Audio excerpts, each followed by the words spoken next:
பல்வேறு பகுதிகளில் நடைபெற்ற முக்கிய நிகழ்வுகளை களத்தில் மதிமுகம் பகுதியில் பார்க்கலாம்.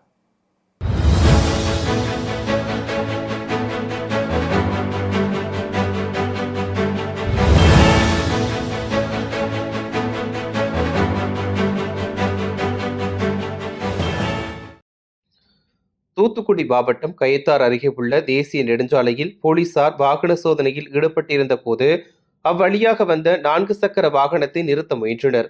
ஆனால் வாகனம் நிற்காமல் சென்ற நிலையில் அதற்கு முன்னால் 2 சக்கர வாகனமும் வேகமாக சென்றுள்ளது. இதனையடுத்து 2 வாகனத்தையும் அடக்கி பிடித்து போலீசார் நடத்திய சோதனையில் 700 கிலோ குட்கா கடத்தி வந்தது தெரிய வந்தது. இதனையடுத்து குட்காவை பறிமுதல் செய்த போலீசார் கடத்தலில் ஈடுபட்ட ராஜேஷ் கண்ணன் மற்றும் ஜோஸ்பா ராஜேஷ் ஆகிய இருவரையும் கைது செய்து விசாரணை நடத்தி வருகின்றனர்.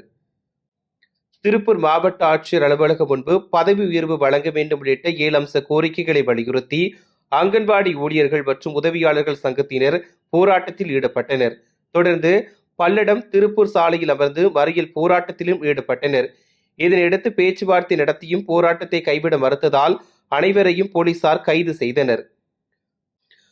ராமநாதபுரம் மாவட்டம் திருவாடானையில் இருந்து ஓரியூர் செல்லும் மாநில நெடுஞ்சாலையில் நகரிகாத்தான் அருகே இருந்த தரைப்பாலம் 5.6 கோடி ரூபாய் செலவில் மேம்பாலமாக கட்டப்பட்டு வரும் நிலையில் ஆற்றின் குறுக்கே பைபாஸ் சாலை அமைக்கப்பட்டிருந்தது. இந்நிலையில் அப்பகுதியில் பெய்த மழை காரணமாக சாலை வெள்ளத்தில் அடித்துச் செல்லப்பட்டதால் போக்குவரத்து துண்டிக்கப்பட்டுள்ளது. தொடர்ந்து 6வது நாளாக போக்குவரத்து துண்டிக்கப்பட்டுள்ளதால் பள்ளி மாணவ மாணவிகள் மற்றும் பொதுமக்கள் பெரிதும் அவதியடைந்து உள்ளனர்.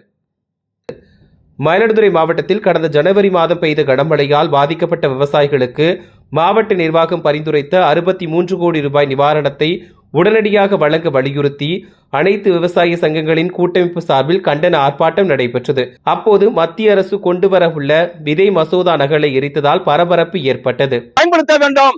சொந்தமாக எந்த விவசாயம் விதைகளை பாதுகாப்பதற்கோ அடுத்தவர்களுக்கு விற்பதற்கோ இருக்கக்கூடிய உரிமையை இன்னைக்கு ஒன்றிய அரசு அறிமுகப்படுத்தியிருக்கக்கூடிய அந்த 2025 விதை மசோதா, விதையின் மீது, பாரம்பரிய விதையின் மீது நமக்கு இருக்கக்கூடிய உரிமையை பறிக்கக்கூடிய மசோதா, கார்ப்பரேட் நிறுவனங்களுக்கு ஆதரவாக இருக்கக்கூடிய மசோதா, அந்த மசோதாவை திரும்ப பெற வேண்டும் என்று சொல்லி இந்த போராட்டத்தின் இறுதியில் அந்த விதை மசோதாவை, அந்த நகரை எரிக்கின்ற போராட்டத்திற்கும் இங்கே நாங்கள் விவசாயிகள் திட்டமிட்டிருக்கிறோம். ராமநாதபுரம் மாவட்டம் சாயல்குடி பத்திரகாளியம்மன் கோவில் அருகே டாடா ஏசி வாகனத்தில் ரேஷன் அரிசி கடத்த முயன்ற ஜெபஸ்டியன், சதீஷ் ஆகிய இருவரையும் சாயல்குடி போலீசார் கைது செய்தனர். தொடர்ந்து 2500 கிலோ ரேஷன் துவரம் பருப்பு, 2 மூட்டை அரிசி மற்றும் தமிழக அரசால் இலவசமாக வழங்கப்படும் 150 வேஷ்டி, 150 சேலை உள்ளிட்டவற்றை வாகனத்தோடு பறிமுதல் செய்தனர். புதுக்கோட்டை மாவட்டம் கல்லாக்கோட்டை ஊராட்சி அரண்மனை தெருவில் உள்ள மண்சாலையானது குண்டும் குழியுமாக காணப்படும் நிலையில் தற்போது பெய்த மழையால் சேரும் சகதியுமாக மாறியுள்ளது.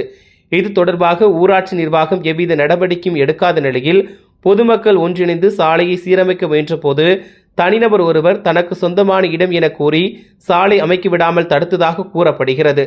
இதனால் ஆத்திரமடைந்த பொதுமக்கள் சாலை வசதியை அமைத்து தர வலியுறுத்தி பட்டுக்கோட்டை கந்தர்வகோட்டை தேசிய நெடுஞ்சாலையில் மறியல் போராட்டத்தில் ஈடுபட்டனர்.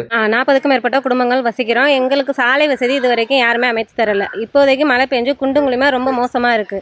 நாங்கள் பிள்ளைக்குட்டி ஸ்கூலுக்கு பிள்ளைங்களை அனுப்பவோ பெரியவங்க வெளியே வந்து போகவோ எந்த ஒரு பொருளும் வாங்கிட்டு வர எங்களுக்கு எந்த ஒரு வசதியுமே இல்லை சார். நாங்கள் எத்தனை முறை பிடிஓ ஆஃபீஸில் போய் நாங்கள் மனு கொடுத்துட்டோம். இது மு க ஸ்டாலின் அந்த உங்களோட மு க ஸ்டாலின் அதுலேயும் கொடுத்தோம். எந்த ஒரு தீர்ப்புமே எங்களுக்கு ஆகலை சார். ராமநாதபுரம் மாவட்டம் பரமக்குடியைச் சேர்ந்த நபர் ஒருவர் வேந்தோணி கிராமத்தில் தனது தாயார் பெயரில் உள்ள இடத்திற்கு பத்திரப்பதிவு செய்துள்ளார். அப்போது வேந்தோணி கிராம விஏஓ கருப்பசாமி பட்டா மாறுதலுக்கு 13,000 ரூபாய் லஞ்சம் கேட்டுள்ளார். பின்னர் இதுகுறித்து அளித்த புகாரின் அடிப்படையில் லஞ்ச ஒழிப்புத்துறையினர் விஏஓ கருப்பசாமியை கைது செய்தனர். திருப்பத்தூர் ஆம்பூர் அருகே சோப் வாங்கினால் பரிசு கூப்பன் மூலம் வீட்டு உபயோகப் பொருட்கள் தருவதாக கூறி பணம் பறித்த கும்பலை பொதுமக்கள் மடக்கி பிடித்து சரமாரியாக தாக்கி காவல்துறையினரிடம் ஒப்படைத்தனர். இந்நிலையில் கடந்த சில மாதங்களுக்கு முன்பு மின்னூர், மாதனூர் உள்ளிட்ட பல்வேறு பகுதிகளில் இதேபோல் பரிசு பொருட்கள் தருவதாக கூறி பணப்பறிப்பில் ஈடுபட்ட சம்பவம் நடைபெற்றுள்ளதாக பொதுமக்கள் குற்றம் சாட்டியுள்ளனர்.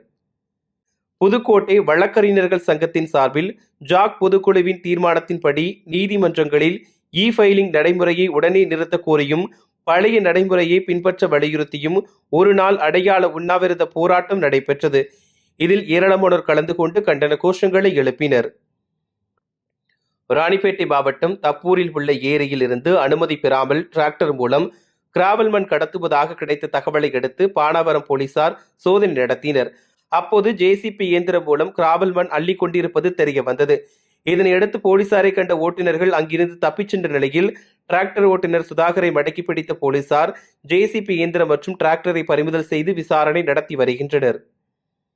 ராணிப்பேட்டை மாவட்டம் அரக்கோணத்தில் INS ராஜாளி கடற்படை விமான தளத்தில் பயிற்சி நிறைவு செய்த வீரர்களுக்கு நிறைவு விழா மற்றும் சான்றிதழ் வழங்கும் விழா நடைபெற்றது.